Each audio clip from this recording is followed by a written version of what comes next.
Hi, friends. Host Eric here, host Talking with Famous People, and I want to answer this email I received. I've copy and pasted the email into this text document from an INTJ, or self-identified INTJ, named, I think Katie was her name. Anyway, let me play this little song, and then I'll get to this email. To know the right time when to make a move or stand aside is the time of more or for your life.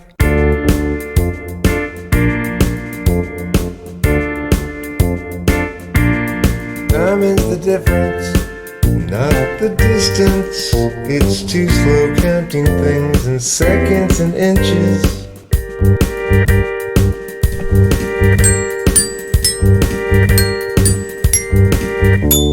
Careless failure can make many advances harm. Complicated things is trying to work in the neighbor's yard.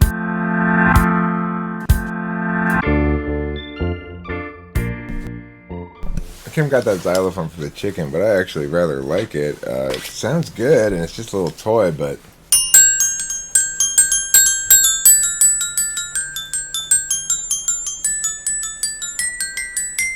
I can imagine myself using it in some songs or something.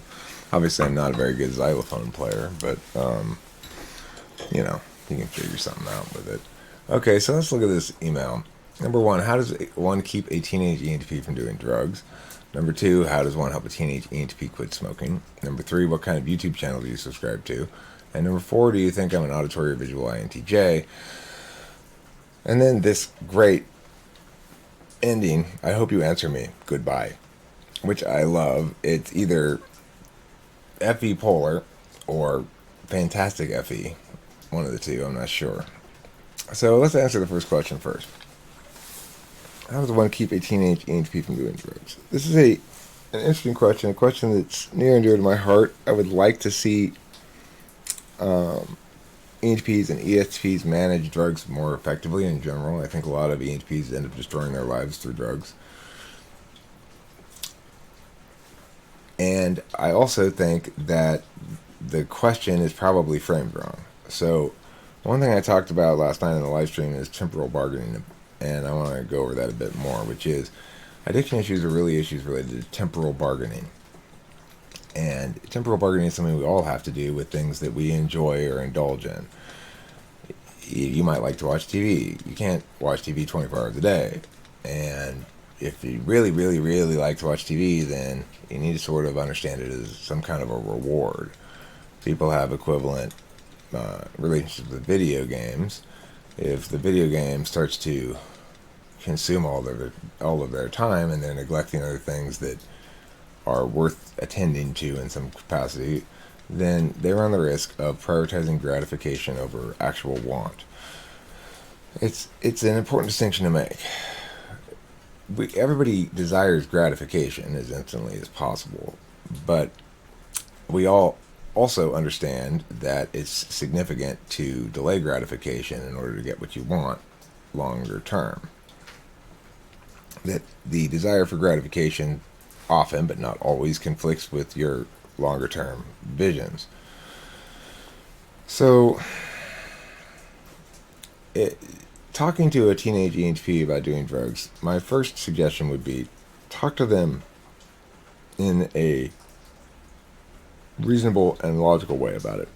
Don't try to force, don't try to coerce, don't insist that the only acceptable option be no drugs at all if they're already doing them. If he's not already doing them, if he or she is not already doing them, it's a different conversation than if they are. But if they had to keep from doing, suggest that they're not already doing them. So then, if they're not already doing them and they're, let's say, 16 or something, then my question is, why are you so worried they're going to start doing them? Are they giving you indications that they're going to start doing drugs? I mean, that seems unlikely. So if they're already doing them, then my point would be talk to them straightforward about it and tell them you can't use this as an excuse for anything. You can't say, well, I couldn't do that because I was on too many drugs. You have to you have to be responsible. You have to be the example.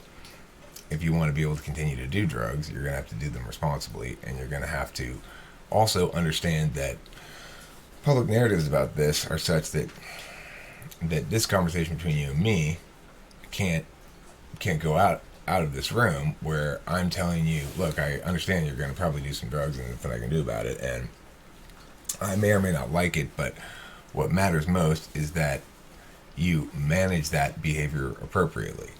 Most people are going to say this is not good parenting on my part in some capacity, that I ought to take a strict line and say no drugs at all, and enforce it, and thereby prevent it from occurring. But that presumes that it's going to be effective. It presumes solvency.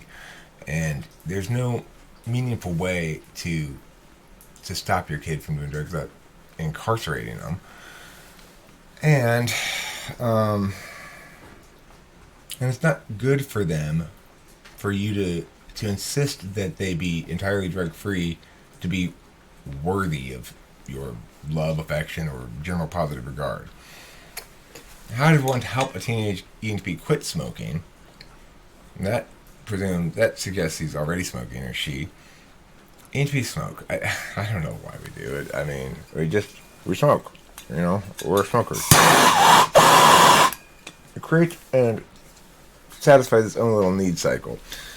It's an SI fourth slot thing, really. But I guess I do sort of know why. The answer to that is the ENTP is not going to quit if he doesn't want to. You're not going to be able to successfully force him. You might be able to successfully coerce him with sufficient enough threat, but even if you do, he's not going to feel as though when you think to yourself, later on you're going to thank me for this. He's not. He's always going to hate you for it, because we don't like being forced to do anything. ENTPs don't, ESTPs don't, but I don't think anybody does.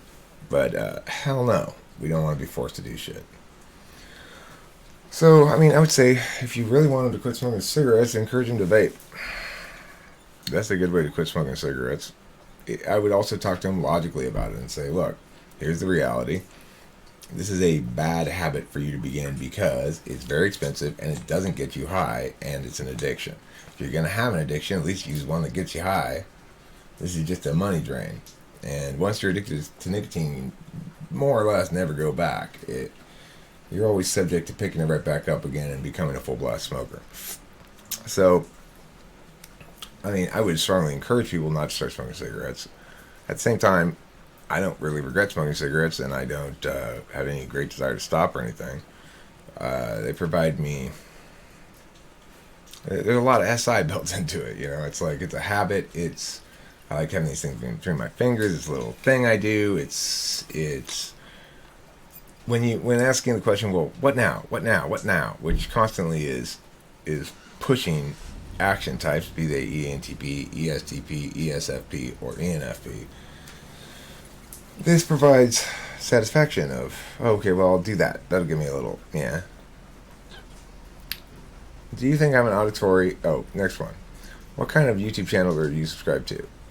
Just curious about what you watch on YouTube. I subscribe to a fair number of channels, but what I actually watch is... I really only watch two things regularly. I watch Love Blue, because I like her content.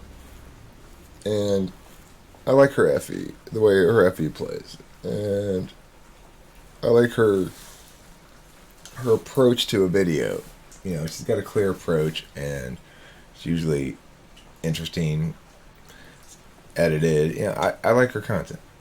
And then the other one I watch fairly regularly is Pukoki. I don't really watch her videos. I participate in her live streams, that is to say, I'll go in and go into the chat of the live stream and talk to the community. She seems to be a bit of like a hub of community gathering place. And so I like to go hang out over there and basically like troll the chat. That's fun. I enjoy that. I enjoy that more than I would have thought I enjoyed it, right? Like, why would I want to go and just sort of... I'm not even really there to listen to the live stream, although I do, and I make a riff off it and make jokes and stuff. I wouldn't expect myself to enjoy just being in the chat so much, but I totally do. So I watch those when I see the live streams on. I go and join it. I don't watch them after the fact, but I do like that a lot. And then, that's really all I watch regularly, and then everything else I watch are one-offs.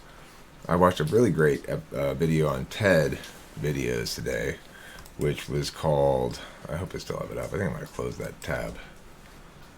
I did close that tab. It's a vulnerability thing by Brene. Vulnerability. Brene Brown. TED. So this is it right here. And I watched this video this morning. It wasn't on YouTube, but it was somebody linked to it in the Talking with Famous People Facebook group, and I watched it. I watched it myself on double time, and then I watched it with Kim because I wanted her to see it too on regular time. I highly recommend it. You can get to it just like I did by googling it. I don't even know if I'm gonna put. I probably should put the link. Let me put the link. So I'll keep it open so I can get the link. I'll just get the link here and then close it. Copy. Okay. Close. Now, that's the answer to the YouTube. Basically, I'm making videos most of the time. I'm not really watching videos. And when I do, it's usually part of making a video. So I'm watching somebody else's video to type police them or debate police them or YouTube police them or whatever. Yeah, so I'm not a huge consumer, but I do watch Koki and Lovelu, and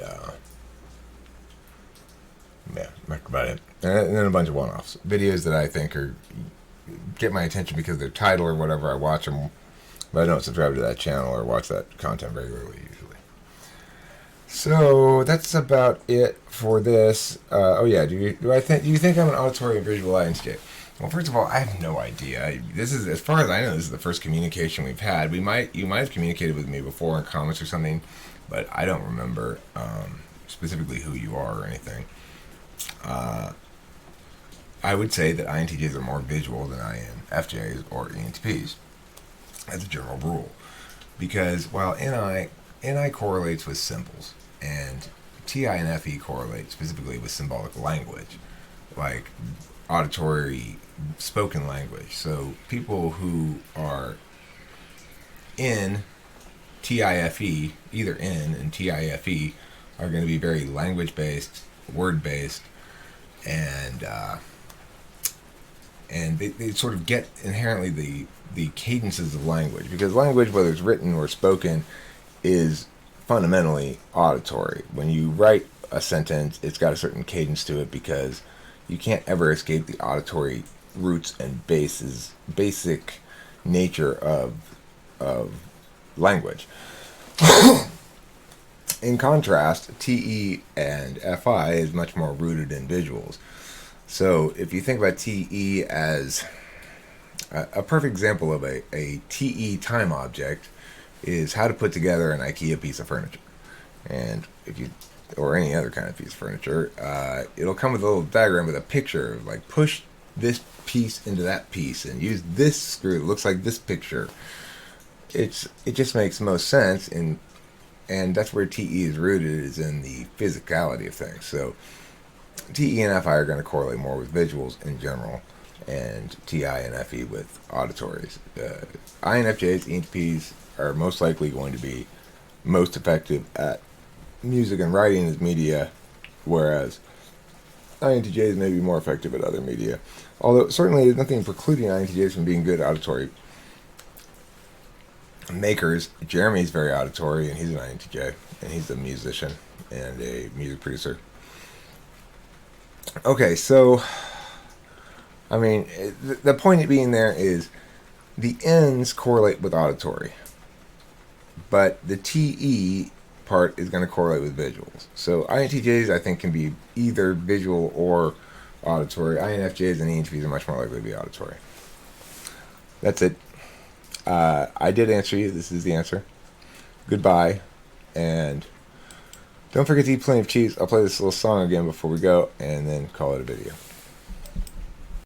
To know the right time when to make a move or stand aside. Is the time of more or for your life?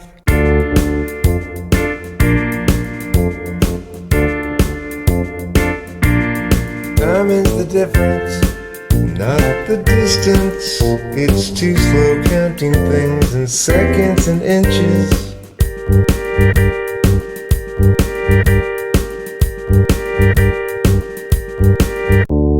Careless failure can make men defensive.